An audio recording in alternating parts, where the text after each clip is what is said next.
নমস্কার। আবার আপনাদের সময় নষ্ট করতে লাস্ট কিছুদিন ধরে কনস্ট্যান্ট কমপ্লেন পাচ্ছি যে সাউন্ডটা একটু ইকো হচ্ছে। এটা আমিও নিজে আমার ভিডিও শুনে দেখেছি, তো তার জন্য ক্ষমা চেয়ে নেব। তো ডিমের পেটি ফেটি জোগাড় করছি দেওয়ালে ফেওয়ালে মেরে, যাতে একটু ইকোটাকে কমানো যায়। এটার জন্য ফার্স্টে গিয়ে এবার কথা হচ্ছে যে লাস্ট কিছুদিন ভিডিও করতে পারিনি। অবভিয়াসলি কিছু মানুষ ভিডিওটা দেখে, মন নিয়ে কমিউনিকেট করে।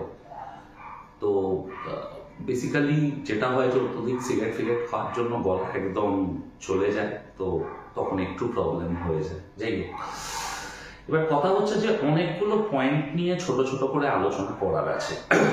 প্রথমেই আসি অপশন ট্রেডিং। গত সপ্তাহে ইউটিউবেও বলেছিলাম, একটা হোয়াটসঅ্যাপ গ্রুপ ক্রিয়েট করেছিলাম। লাস্ট 5 দিনে অন্তত আমরা 10টা থেকে 12টা স্টকের অপশানে কাজ করেছি, রিসার্চ করে একটা স্ট্র্যাটেজির উপর বেস করে। তো এখনো অবধি কোনোটা আমাদেরকে ধোকা দেয়নি। প্রত্যেকটাই যা হোক কিছু, মোবাইল ফোনের রিচার্জ হোক বা ম্যাগির খরচা হোক বা মুদির দোকানের খরচা হোক, আমাদেরকে দিয়ে গেছে। এবার কথা হচ্ছে যে সবার মনে প্রশ্ন আসতে পারে, যারা রয়েছে গ্রুপে 250 জন 300 জন, আর বাকিদেরকেও রিকোয়েস্ট করব যে যাদের 25,000 টাকা ক্যাপিটাল আছে, যদি একটু সাহস দেখাতে পারো, লস তো হবেই, যে কোনো স্ট্র্যাটেজিতে লস হয়। পৃথিবীতে 100% অ্যাসিওরেন্স নিয়ে কোনো স্ট্র্যাটেজি তৈরি হয়নি এখনো অব্দি। ইলিয়ট ওয়েভও ফেল করে। বাট কোথাও না কোথাও যদি আমি এই স্ট্র্যাটেজিটার অ্যাকিউরেসি বলি, যতটুকু ব্যাক টেস্ট করেছি 6 মাসে আর কতটুকু হয়, তাতেও কিন্তু 95%-এর ওপর অ্যাকিউরেসি। তো কখনো যদি আমরা লসও করি, তো অবভিয়াসলি স্ট্র্যাটেজিক্যালি আবার সেটাকে হয়তো মেকআপ করার জায়গা রয়েছে। বাট একটা প্রবলেম আমার ভীষণভাবে চোখে পড়ছে, যে মানুষ না বড্ড অধৈর্য। আমি যখন অপশন ডেটা নিয়ে এর আগে একটা ভিডিও করেছিলাম যে 4,48,000 কোটি টাকা লস, আর একটা মানুষ একটা অপশন ট্রেডে 45 মিনিট থেকে 1 ঘন্টার বেশি স্টে করতে পারে না, তাদের ধুকপুকুনি বেড়ে যায়, যে শান্তি মনে ধীরে সুস্থে বসবো, এটা দেখে না। তো ফার্স্টেই আপনাদেরকে রিকোয়েস্ট করব, যখন কোনো স্ট্র্যাটেজিকে বিশ্বাস করছেন, যখন কোনো প্ল্যানকে বিশ্বাস করছেন, শান্তি মনে বসুন।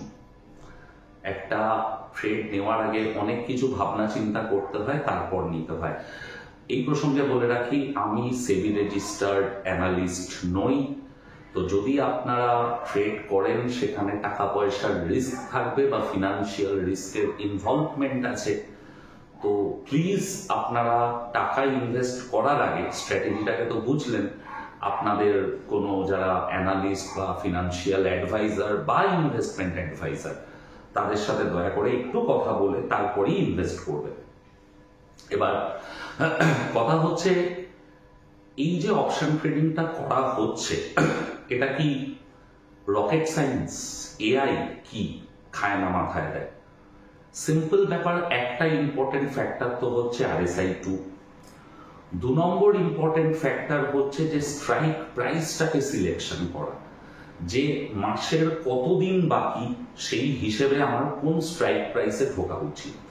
কারণ সিগন্যাল আমাকে বলতে পারে আমি 200 টাকা প্রফিট দেবো, 500 টাকা প্রফিট দেবো, কিন্তু যখন আমরা অপশন কিনি, আমাকে তো দেখতে হবে যে মার্চ মাসের আর কটা দিন বাকি, যদি আমি মার্চ মাসের অপশন কিনি, তো সেই কদিনে কতটা মুভমেন্ট হতে পারে সেই স্টকটাতে, তার উপর বেস করে আমাদেরকে স্ট্রাইক প্রাইসটাকে সিলেকশন করতে হবে।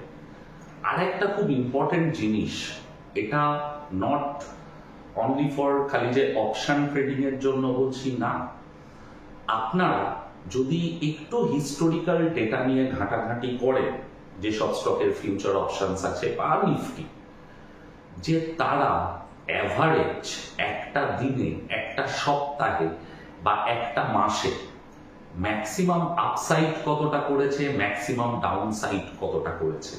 মানে সাপোজ ধরে নিন, একটা কথা বলছি, এসবিআই হয়তো দেখা যায় যে বছরে 11 মাস স্টকটা ওপর নিচ 15-30% মধ্যেই খেলে।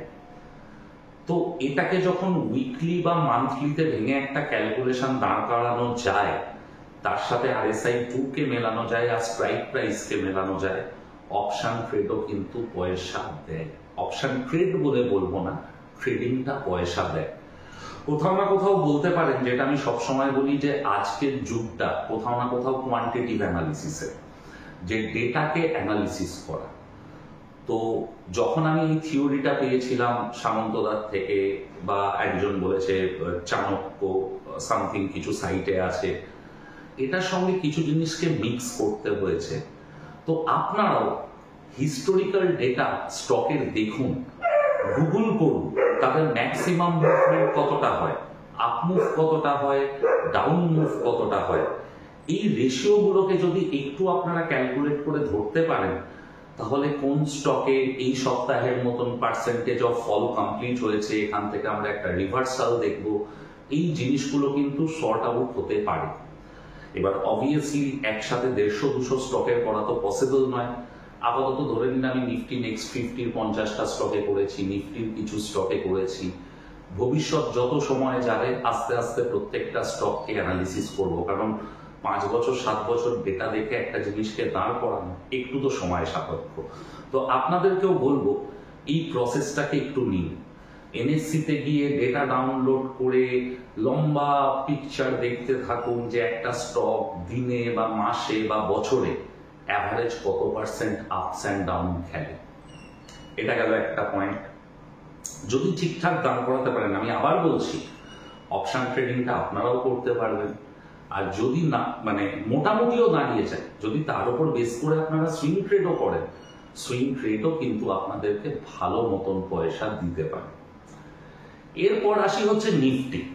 নিফটির এই প্রসঙ্গে একটা কথা বলবো, যে প্লিজ যাদের মনে হবে যে একটু হোয়াটসঅ্যাপ গ্রুপে জয়েন করবেন, আমাদের দেখবেন কেমন কি রিসার্চ বা কিছু, তো প্লিজ থাম্বনেলে আমার নাম্বার দেওয়া রয়েছে 8910471747, একটু আমাকে হোয়াটসঅ্যাপ করবেন, আমি গ্রুপে অ্যাড করে দেবো।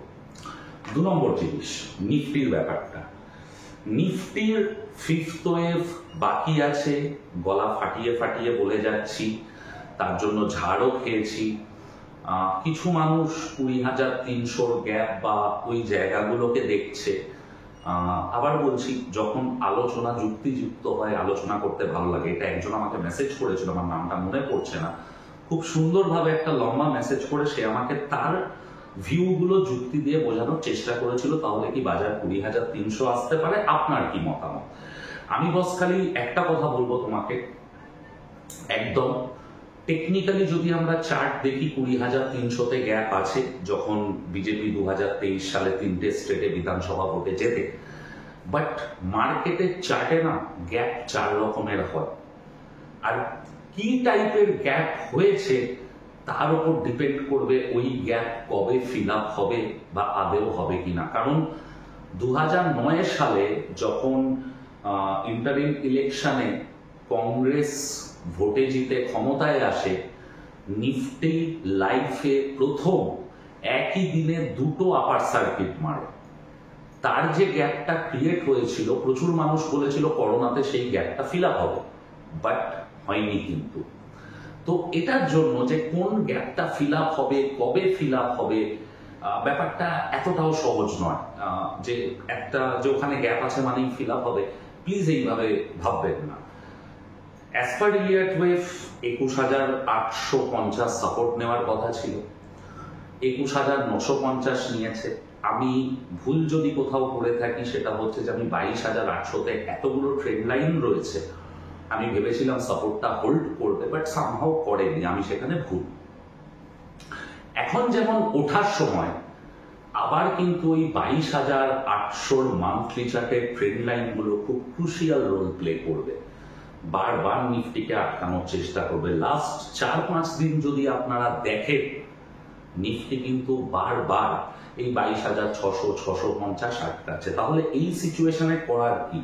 বা এরকম ভাবেও দেখতে পারেন যে 22,200-300 থেকে আপ টু 22,600 অব্দি নিফটি কিন্তু লাস্ট সোমবার থেকে একটা রেঞ্জ ক্রিয়েট করেছে। লাস্ট সোমবার আমি লাইভ ট্রেডে বসেছিলাম, নিফটি 22,050 ছিল, RSI ছিল হচ্ছে 3-এ।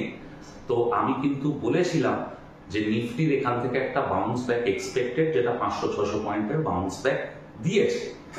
তো এখন নিফটির সিনারিওটা কি দাঁড়িয়ে যদি আমি ওয়েভের হিসেবে যাই, সিম্পলি যদি আমরা নিফটির উইকলি চার্ট যাই, ডেইলি চার্ট নয়, আমি একটু বড় ফ্রেমে ছবি দেখতে ভালোবাসি, স্টুডেন্টরাও জানে রিজনটা কি। নিফটির ফল কিন্তু হয়েছে 23,050 থেকে নিচে 21,900 অব্দি।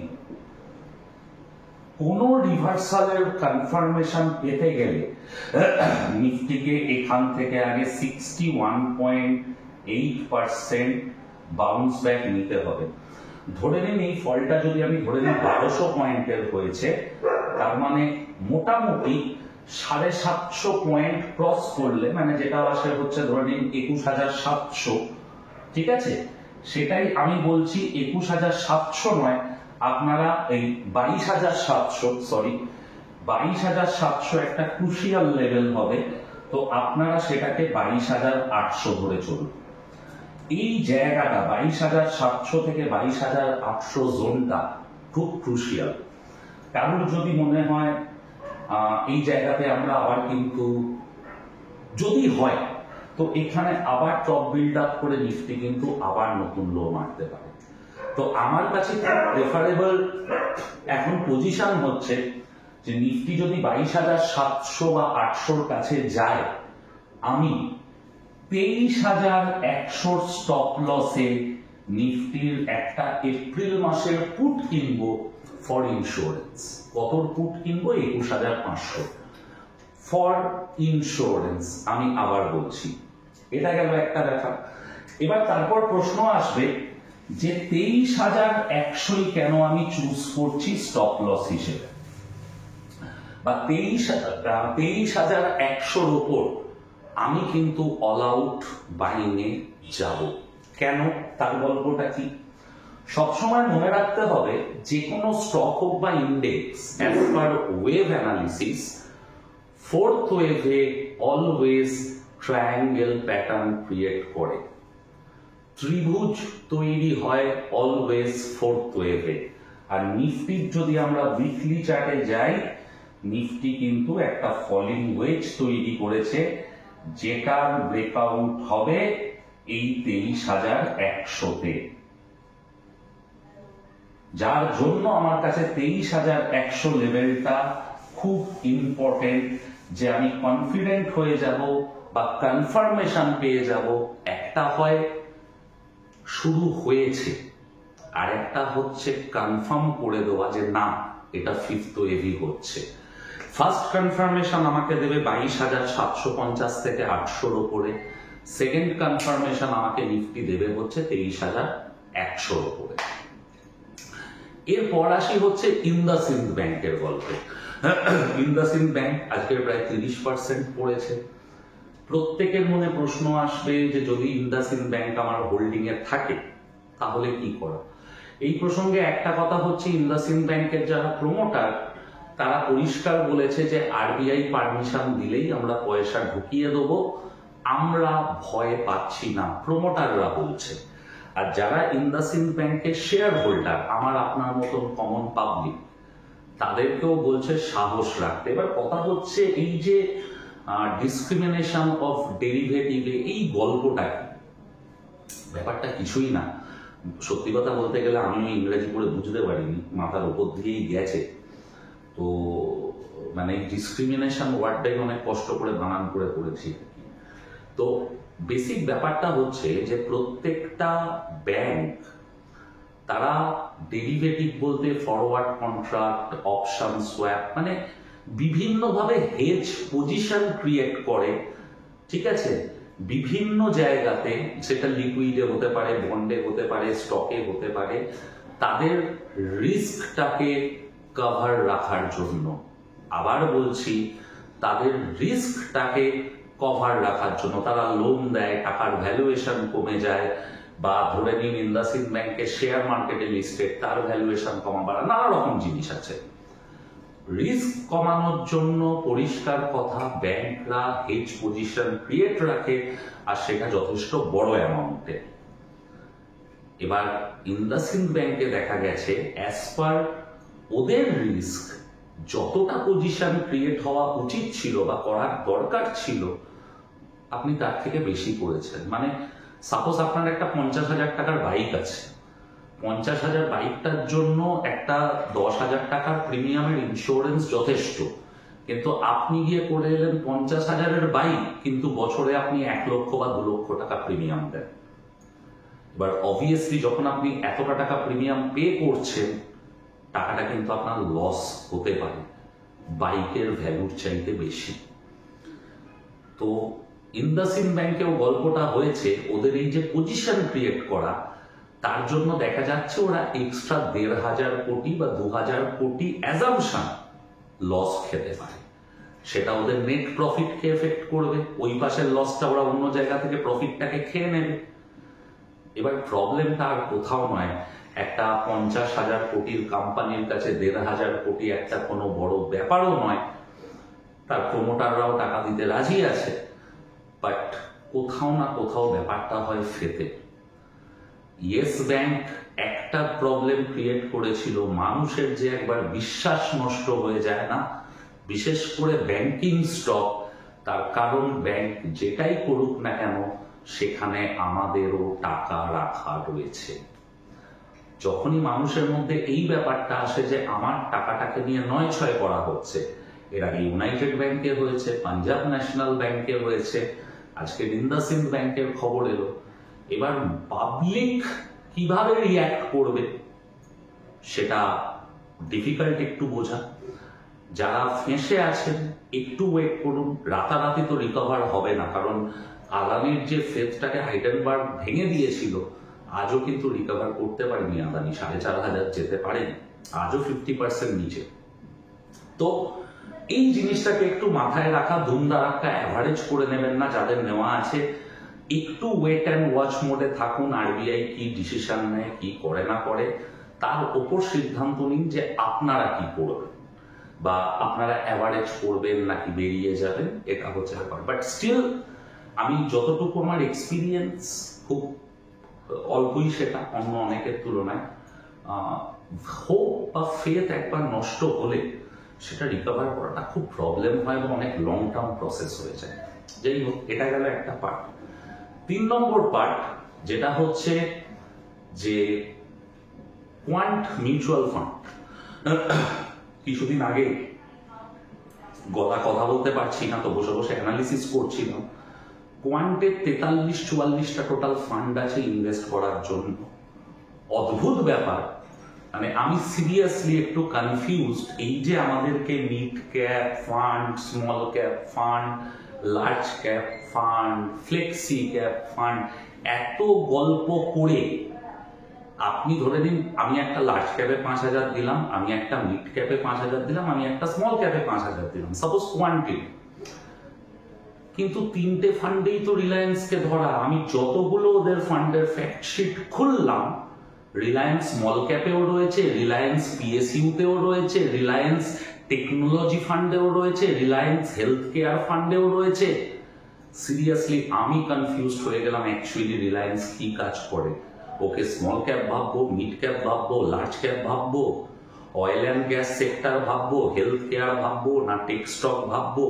আমি রিয়েলি কনফিউজ যে মিউচুয়াল ফান্ডগুলো একটা লোকের থেকে খালি মানে আমার দেওয়ার 5,000 টাকা 15,000 টাকা করার জন্য ওই একই জিনিসকে নাম পাল্টে পাল্টে আমাদেরকে দেখায়। ঘুরে ফিরে যদি কোয়ান্টের পুরো ফান্ড অ্যানালিসিস করি, Aurobindo pharma, Motherson Sumi, L and T, Bajaj Finserv, Reliance, Jio finance, এই 6টা 8টা 10টা স্টকই সব ফান্ডে ঘুরিয়ে ফিরিয়ে আছে। সে স্মল ক্যাপ হোক যা হোক, ঘুরে ফিরে একই বলবে। আর সবচেয়ে অদ্ভুত ব্যাপার, আরো একটা প্রশ্ন মাথায় এলো এই প্রসঙ্গে, যে এত যখন রিলায়েন্স হোল্ডে, ধরে নিন 43টা ফান্ড, 43টা ফান্ডেই রিলায়েন্স রয়েছে, কথার কথা বলছি। তাহলে 43টা ফান্ডে তো রিলায়েন্সের এগেনস্টে জিরোটাও তো থাকার কথা ছিল। এই ক্যালকুলেশনটা কিভাবে হয় না আমাকেও শিখতে হবে। 15টা ফান্ডে জিও ফিনান্সিয়াল সার্ভিসেস আছে, 15টা ফান্ডে নেই। এবার যদি বাই ওয়ান গেট ওয়ান অফারে জিও পেয়ে থাকে, সব ফান্ডেই থাকা উচিত। আইটিসি রয়েছে, কিন্তু আইটিসি হোটেল কোনো ফান্ডে দেখতে পেলাম না। যাই হোক, এগুলো একটু কনফিউজিং, এগুলো দেখতে হবে। হয়তো মার্চ মাসের শীট বলে নেই কি নেই আমি জানি না, আমি বুঝতে পারলাম না। তো এই কোয়ান্টের মিউচুয়াল ফান্ড থেকে ইনভেস্টমেন্ট খুঁজতে গিয়ে কিছু স্টকের কথা খুঁজে পেলাম যেখানে ওরা ইনভেস্ট করে বসে রয়েছে, আর ওরা কিন্তু ফান্ডামেন্টালি ভালো কোম্পানি খুঁজে বার করে ইনভেস্ট করে, যে কোম্পানিগুলোর নাম চট করে আমরা শুনিনি। যেমন এর আগে জুন মাসে আমরা লাইভ ট্রেডে বারবার বলি ইন্দ্রপ্রস্থ মেডিকেল 220-30 টাকা দাম ছিল, ওখান থেকে পৌঁছে গেল 600 টাকায় উইদিন 6 মান্থ 7 মান্থ পিরিয়ড। তো আবার এরকম কিছু স্টকে ওরা ইনভেস্ট করেছে। বাট আবার বলবো, ইনভেস্ট করার আগে আপনারা পড়াশোনা করে নেবেন, কারোর পরামর্শ নেবেন, কারণ আমি সেবি রেজিস্টার্ড অ্যানালিস্ট নই, বারবার এটা বলবো। তো আপনারা স্টকগুলোকে নিয়ে আপনাদের মতন করে ফান্ডামেন্টাল অ্যানালিসিস করবেন বা দেখে শুনে নিয়ে তারপরেই ওই স্টকগুলোতে টাকা ইনভেস্ট করবেন। এবার ইম্পর্টেন্ট হচ্ছে যে কোন কোন স্টক, একটু আপনাদের স্টকের নামগুলো বলি। অ্যাফকন ইনফ্রাস্ট্রাকচার, AFCON, অনেকে বলে লিখে দিতে, বুঝতে প্রবলেম হয়।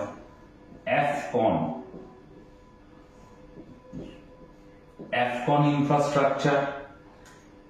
SP অ্যাপারেল, জামা কাপড়ের কোম্পানি বা গয়নার কোম্পানি। আচ্ছা, তারপরেরটা হচ্ছে কি কোভাই হসপিটাল। এই স্টকটার ফান্ডামেন্টাল যথেষ্ট ভালো, আমরাও দেখেছি, আপনারাও নিজেদের মতন করে দেখে নেবেন। আচ্ছা, তারপর আসছে হচ্ছে ভেন্টিভ হসপিটালিটি। এগুলো আমরা চেক করব, এখনো দেখা হয়নি, বাট যখন এত ভালো ফান্ড ধরে বসে আছে তার মানে কিছু না কিছু তো আছে। ভেন্টিভ হসপিটালিটি, অ্যালিভাস লাইফ সায়েন্স, এই স্টকগুলোর নাম আমি সত্যিই শুনিনি। অ্যাফকন ইনফ্রাস্ট্রাকচারের নাম জানতাম, Alivus life science, Ventive hospitality, Kovai hospital, SP apparel, Afcons. আরেকটা হচ্ছে হিউব্যাচ কালারেন্ট, HEUBACH। আজকের রাতে আমিও শরীর খারাপের জন্য দেখতে পারিনি, এর ফান্ডামেন্টাল গুলো চেক করব। প্লিজ আপনারা একটু নিজেদের মতন রিসার্চ করুন। কোয়ান্ট এমনিতে যে কোনো স্টকের ফান্ডামেন্টাল অ্যানালিসিসটা কিন্তু খুব ভালো করে। তো এই স্টকগুলোতে মার্চ মাসের ফ্যাক্ট শিটে কিন্তু ওদের বেশ ভালো দেখাচ্ছে পজিশন, ঠিক আছে? তো প্লিজ অ্যাফকন, SP অ্যাপারেল, কোভাই, ভেন্টিভ, অ্যালিভাস, হিউব্যাচ, এইগুলোতে একটু নজর রাখুন। একটু আপনাদের যাদের সঙ্গে কাজ করেন বা যারা ইনভেস্টমেন্ট অ্যাডভাইজার তাদের সঙ্গে একটু কথা বলে নিন। আর লাস্ট সবাইকে রিকোয়েস্ট করব, প্লিজ 59 টাকা দিয়ে একটু ইউটিউবের মেম্বারশিপটা নিন। আশা করছি মোটামুটি যা রিসার্চ করব বা যে চার্টগুলোকে শেয়ার করব বা ভিউগুলোকে শেয়ার করব, আপনারা যদি নিজেদের মতন একটু সেগুলোকে অ্যানালিসিস করেন, ঠিকঠাক রেজাল্ট পাওয়া উচিত, 1 নম্বর। 2 নম্বর, সারদা এনার্জি ভালো পয়সা দিল। আমি 460 থেকে লাইভ ট্রেডে সমানে বলে যাচ্ছি, সারদা এনার্জিকে তুলে রাখো, চার্টের পিকচারে ওয়েভ তৈরি হয়েছে পারফেক্ট। আচ্ছা, এই মুহূর্তে দাঁড়িয়ে SDBL আমার খুব ভালো লাগছে। SDBL এর চার্ট, SDBL এ আমি ঢুকে বসে আছি। গত সপ্তাহে 117 বলেছিলাম, 125-26 অব্দি গিয়েছিল, প্রায় 8-9% রিটার্ন দিয়েছিল এক সপ্তাহে। আপনারা প্লিজ নজর রাখুন। আর এই স্টকগুলোকে নিয়ে একটু এদের ফান্ডামেন্টাল, একটু টেকনিক্যাল, এগুলোকে প্লিজ চেক করুন, চেক করে ডিসিশন নিন প্লিজ। আর লাস্ট আবার সবাইকে রিকোয়েস্ট করব, যদি কারোর মনে হয় যে না লাস্ট একবার অপশন ট্রেডিংটাকে দেখবো, যে প্ল্যান করে করলে কোনো কাজ হয় কিনা, বা যারা প্রথম আসছেন করবো কি করবো না ভাবছেন, একটু সাহস আছে তারা প্লিজ আমাকে হোয়াটসঅ্যাপ করুন, গ্রুপে জয়েন করুন, দেখুন কি রেজাল্ট দিচ্ছে না দিচ্ছে। ভালো থাকবেন সবাই, আবার দেখা হবে নেক্সট উইকে।